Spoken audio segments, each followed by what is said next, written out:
All right. So I wanted to make sure, because I did a tutorial about how to create kind of like a block or a thicker gouache application, and I'm really quickly, I sped this video up times 2. So if you look at your time code, now you know exactly how long it took me to create this. And I'm just kind of doing a random character. So I'm going to lay down the line work first. And maybe this will kind of inform you as another style that you can use gouache with. You might be thinking, what is up with that toothbrush? Well, I'll show you in another tutorial what you can do with a toothbrush that doesn't involve your mouth, but involves gouache instead. But I wanted to really quickly give you this watercolor application process, but for gouache. Basically, gouache is opaque watercolor. So the more water that you give the gouache or you put into the gouache, the more like watercolor it becomes. And since it's more of a buildable medium or style of paint, I should say. And I'm drawing a different girl for this. I just kind of got bored. But with actually using gouache, you'll find that you can pick and choose how opaque you want it to be. So opaque meaning not see-through. So opposed to the watercolor style being more translucent.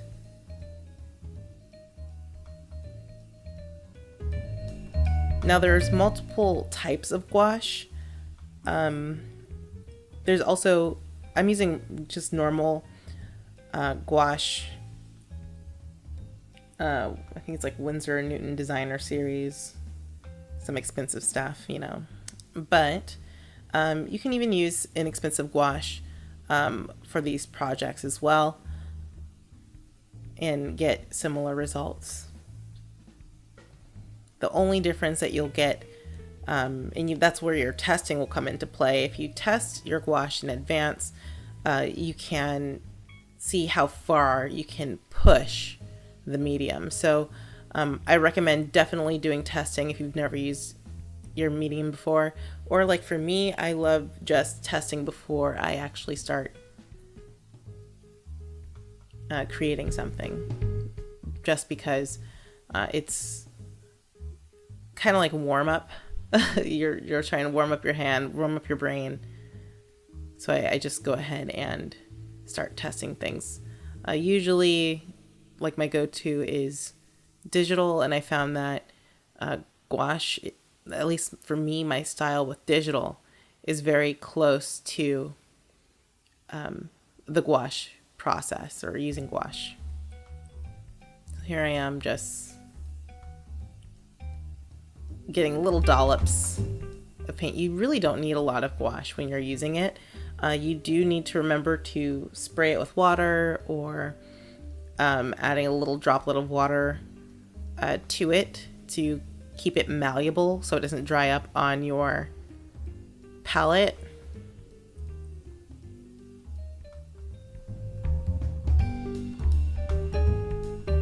Here I am being messy, you can see.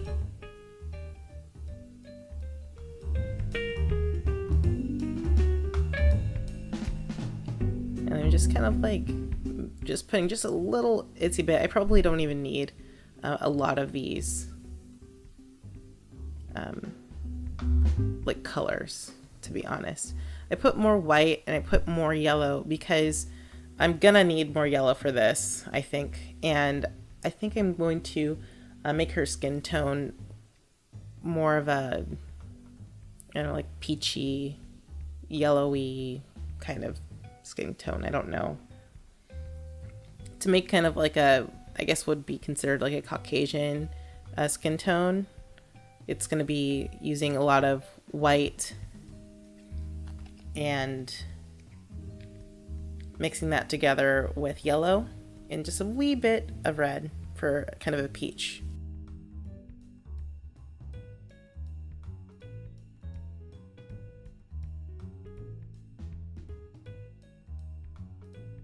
So for this one, I'm not prepping the canvas at all either. I want to let you know that, or what I mean by canvas. What am I? The illustration board. I'm actually using a heavy Bristol for this.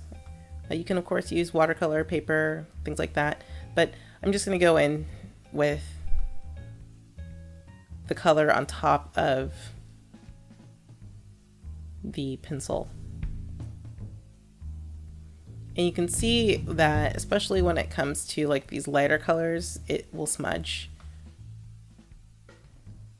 And to remedy that, you can use workable fixative. So you can make sure that the smudginess doesn't happen, or at least it's decreased. I think I'm going in, I just want to get rid of some of these extra pencil lines, because I know it's going to smudge, and because it's going to smudge, I want to make sure that there's a little bit less to deal with. All right. And you can tell that I'm really just mixing just a wee bit, like enough to just kind of wash the colors. And I'm starting with your lighter colors first, and then I can actually build on top of these things. So this is very much like watercolor. So after it dries, you can go ahead and build right back on top like that. But then something that you might want to warn yourself about is that if you do let it dry completely and you go back in with a very wet brush, you can pick up the color. So depending, I mean, you can enjoy that. Maybe you do want to pick up the color, but if you're not interested in, I don't know, like white or less saturated kind of areas in your canvas, then, or your painting, then that's what will happen. You can also fix mistakes this way, where you are going through and oversaturating it, so you're putting a lot of water on, and then you can take a paper towel and lift it up. An idea also is to make sure that you're going in the direction that you want the color to lay down. So you can see that when I'm kind of doing the grass, or when I was doing the hair, that I'm laying it down in a particular fashion. I'm giving her a little wee bit of color on her cheeks, inside of her knees here.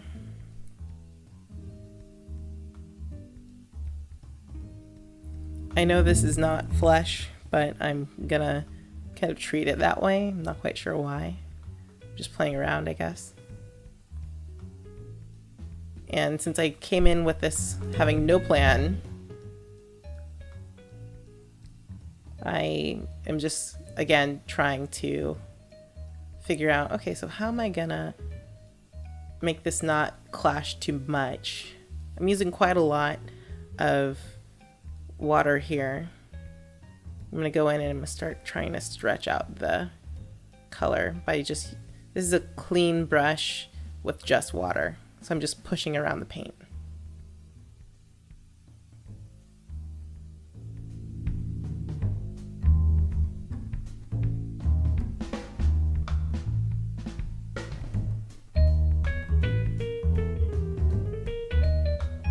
I mean, and it works okay. I'm leaving a little bit of white for if I decide to add some kind of highlight.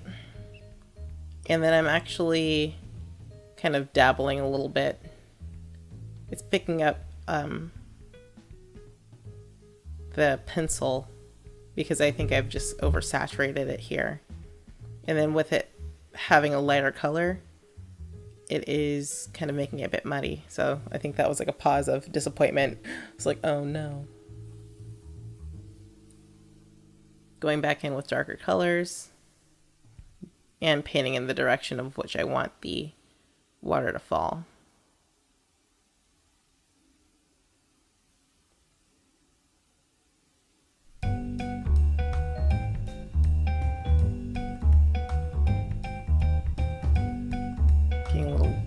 a little too wet. Picking up with some of the water, getting more pigment, going back in. Vibrant.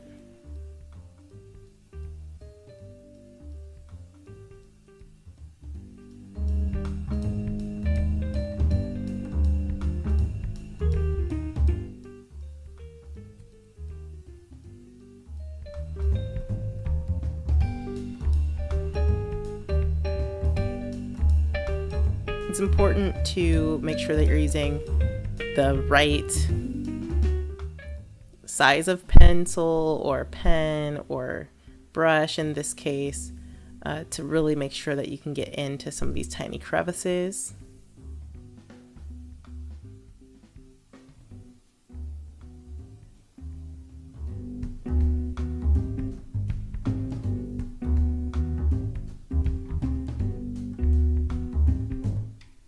Just a wee bit, tiny bit of color there.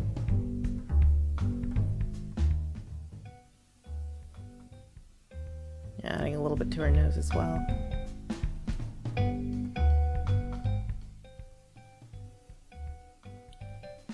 Here, just playing around.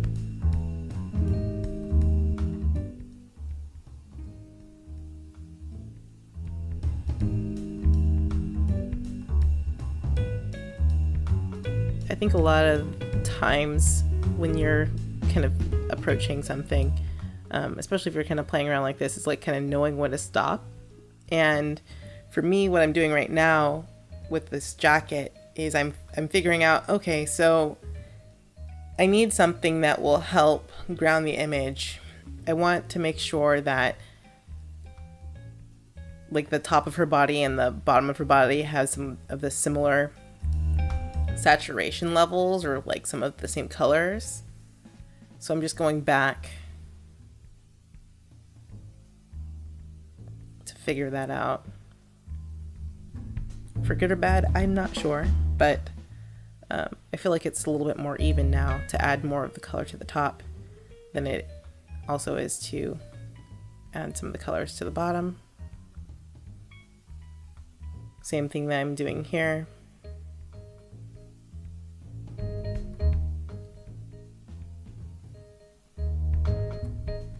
I just want her to seem like she's not just wearing all blue at the top or lightly colored things at the top, and then when it gets to her boots, it's like, whoa.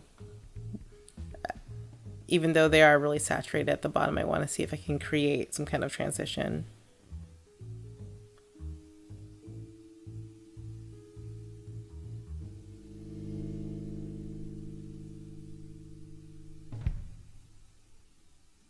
And then I think looking back at this footage now, I might have decided to go back in and attempt to lessen some of the saturated colors on her boots, because I think it is quite distracting. It doesn't look very even.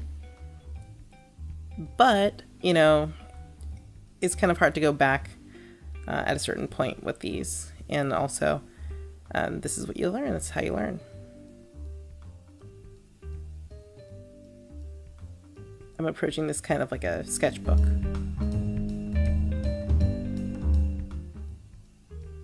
And then now I'm going in,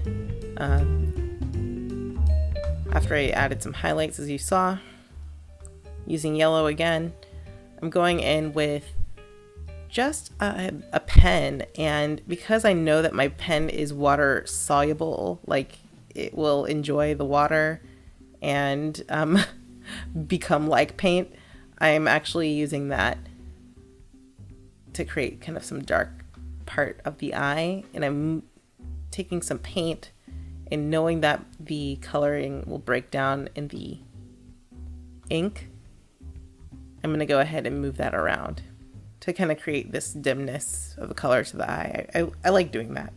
I do that even in my digital painting. And then now I'm going to go with some pure white. And because it's gouache, I can make it super opaque. Like you can go probably straight out of the tube from this. And then I'm going to add a little bit of a highlight to her eyes. I mean, hey, like, you know that I came from the world of anime first, so this is why I enjoy this kind of style.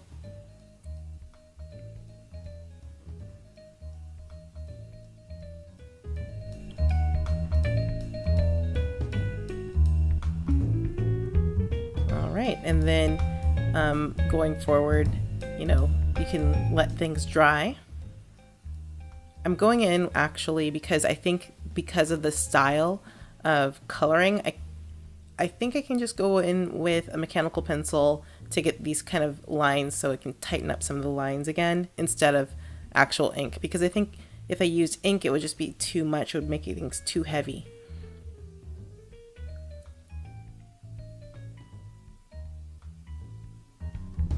So I can add some more structure back in, because it kind of got away from it in this kind of painting process.